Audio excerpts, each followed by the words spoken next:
Well, for more, let's cross to Dawn Porter, director of the award-winning 2016 documentary Trapped, which chronicled the struggle over abortion in Alabama and Texas. This was a day that had been expected, particularly since back in May, we saw that leak of a draft of the decision. What's your feeling, though, now that it's officially here?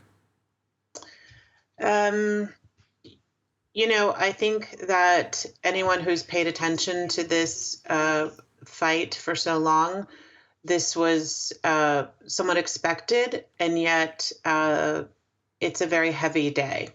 And that's the case because not only because of the substance of this decision, but also because it's a dark day for the rule of law in the United States.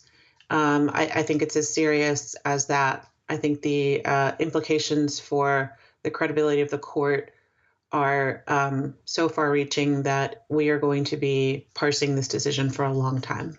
And we saw in that report there a woman who drove 5 hours over a state line to get an abortion. What's going to be the reality for working class people?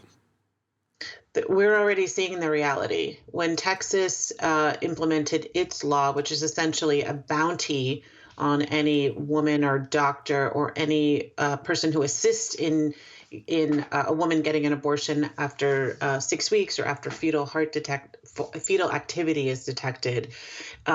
Women in Texas are already having to make the decision to carry an unwanted pregnancy. This is even in the case where there's a molar pregnancy, where there's a non-viable pregnancy. You are still not allowed under Texas law to have an abortion.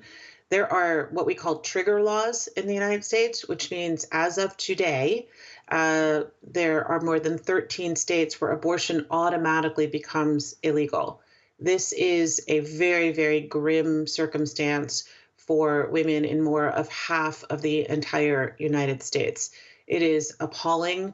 It is disgraceful. I'm ashamed that we are in this situation today. Polls consistently suggest that it's a minority of Americans who are against the legalization of abortion, and yet the law of the land says otherwise right now. Why is that? For many, many years, the abortion decisions, the abortion laws have been politicized in this country. And so one of the remnants of an ultra-conservative political victories are its ability to appoint justices to the Supreme Court. And so we are now seeing, in addition to this terrible decision on Roe v. Wade, which is just legally unsupported, Roe v. Wade has been the historic law of the land for more than 50 years. I saw in your previous clip, former President Ronald Reagan talking about his desire to protect the unborn. Ronald Reagan signed landmark legislation to protect abortion when he was governor of California. This is a political decision that is playing political football with women's lives. And I will tell you, I spent 3 years sitting in abortion clinics around the South. I saw what women are going through. I know with 100% surety that there will be women who will try and do self-abortions. There will be teenagers who are raped, who are not able to access care. There will just be women who are not able to have sanctity over their own bodies. This is a terrible decision, and the ramifications of this are going to be severe and stark. Women are not going to stop having abortions. They are going to stop having legal and safe abortions. And that is unbelievable in the year 2022. We are back in medieval times. This is a horror.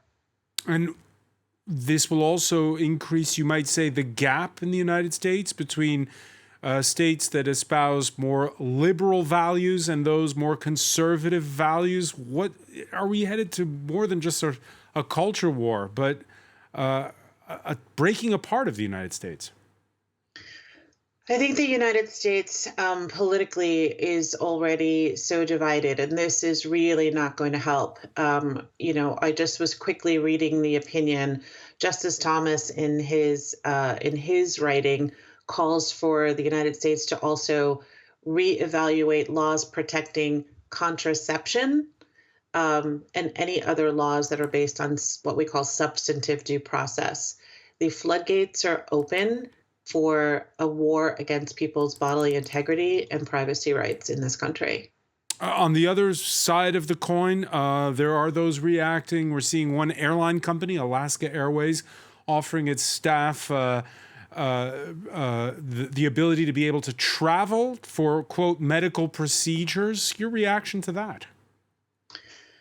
I think this fight is not over. This is a dark day for those of us who believe in personal and bodily autonomy, but that doesn't mean it's over. And so it now will be up to other politicians who believe in the rule of law, but also corporations and private individuals to step in and fill the gap. And I think that companies that recognize that half of the workforce should have the same rights as the rest of the workforce, those will be the companies that will be getting a lot of support in this country. Abortion is overwhelmingly popular. People believe, whatever their personal beliefs, more Americans than not believe that abortion should be legal and safe, that it is health care that should be protected. Dawn Porter, many thanks for speaking with us. A reminder that your documentary is called Trapped. Thank you for being with us here on France 24. Thanks so much for having me.